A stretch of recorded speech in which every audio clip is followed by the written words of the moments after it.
नहमदुहु व नुसल्ली अला रसूलिहिल करीम। हज़रत अब्दुल हमीद इब्न महमूद रहमतुल्लाह अलैह फरमाते हैं कि मैं एक मरतबा हज़रत अब्दुल्लाह इब्न अब्बास रज़ी अल्लाह ताला अन्हु की मुबारक मजलिस में मौजूद था, तो चंद लोग आपकी खिदमत में हाज़िर हुए और उन्होंने अपने आने का मकसद बयान किया कि हज़रत, हम फ़रीज़ा हज की अदायगी के लिए जा रहे थे। हज के इरादे से हम अपने घरों से निकले हुए थे, तो जब हम ज़ातुस सफ़ाह नामी जगह पर पहुंचते हैं तो हम में से एक साथी का इंतकाल हो जाता है। चुनांचे हम उसकी तजहीज़ व तकफ़ीन में मशगूल हो जाते हैं, उसको गुस्ल कराते हैं, कफ़न पहनाते हैं और उसके बाद हम कब्र खोदने का इरादा करते हैं। तो जब हम कब्र खोद कर फारिग होते हैं तो हम क्या देखते हैं कि बड़े काले अज़दहा ने उस पूरी कब्र को घेर रखा है। हम डर जाते हैं, सहम जाते हैं और हम उसको कब्र से निकालने के लिए, भगाने के लिए भरपूर कोशिश करते हैं, लेकिन हम अपनी कोशिश में कामयाब नहीं हो पाते। वो तो कब्र के अंदर बैठा हुआ है। तो फिर हम दूसरी जगह कब्र खोदते हैं तो ये अजीब मंजर हम देखते हैं कि वही सांप उस दूसरी कब्र के अंदर भी मौजूद है। तो हज़रत, हम उस मय्यत को उसी जगह पर छोड़कर आपकी खिदमत में हाजिर हुए हैं, ये मालूम करने के लिए कि अब हम क्या करें, किस जगह कब्र खोदी जाए और किस जगह उस मय्यत को दफन किया जाए। हज़रत अब्दुल्लाह इब्न अब्बास रज़ी अल्लाह ताला अन्हु फरमाते हैं कि ये सांप तो उसके उस बुरे अमल का बदला है जिसका वो दुनिया के अंदर आदी बना हुआ था। जो जुर्म करता था, जो गुनाह करता था, उस जुर्म और गुनाह का वो बदला है।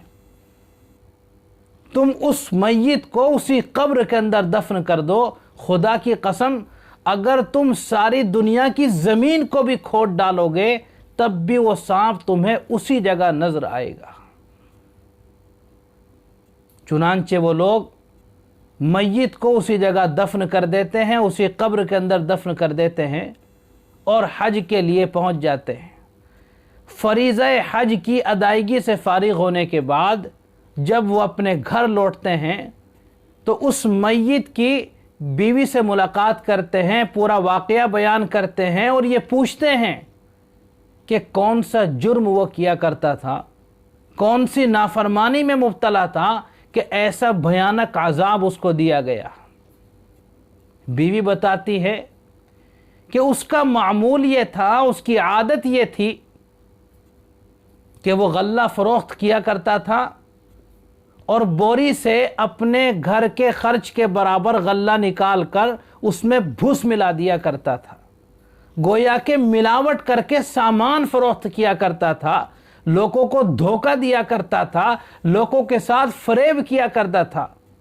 इस वजह से यह दर्दनाक और ख़तरनाक अज़ाब उसको दिया जा रहा है।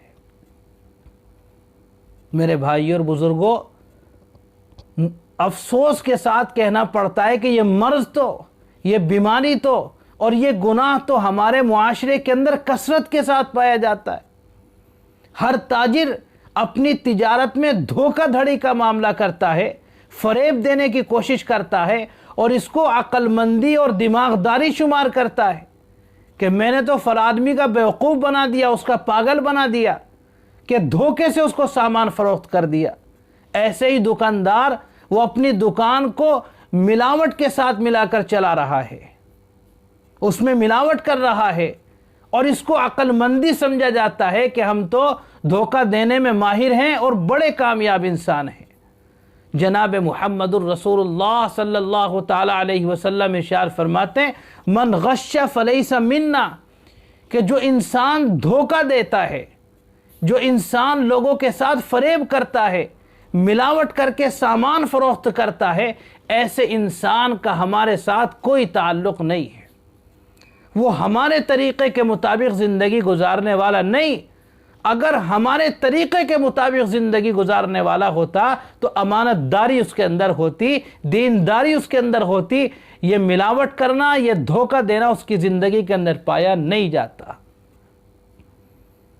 میرے بھائیوں اور بزرگوں، اگر ہم امانت کے ساتھ، اگر ہم دینداری کے ساتھ تجارت کریں گے، کاروبار کریں گے اور صحیح نیت کے ساتھ اگر دکان چلائیں گے تو انشاءاللہ اللہ ہمارے کاروبار میں، ہماری تجارت میں اور ہماری دکان میں وہ خیر و برکت نازل فرمائے گا کہ اسی دکان سے ہمارے تمام اخراجات پورے ہو جائیں گے، تمام ضرورتیں ہماری پوری ہو جائیں گی۔ اللہ بیماریوں سے ہماری حفاظت فرمائیں گے، آفتوں سے ہماری حفاظت فرمائیں گے، حادثات سے ہماری حفاظت فرمائیں گے اور ہم کو امن و سکون اور راحت والی زندگی عطا فرمائیں گے۔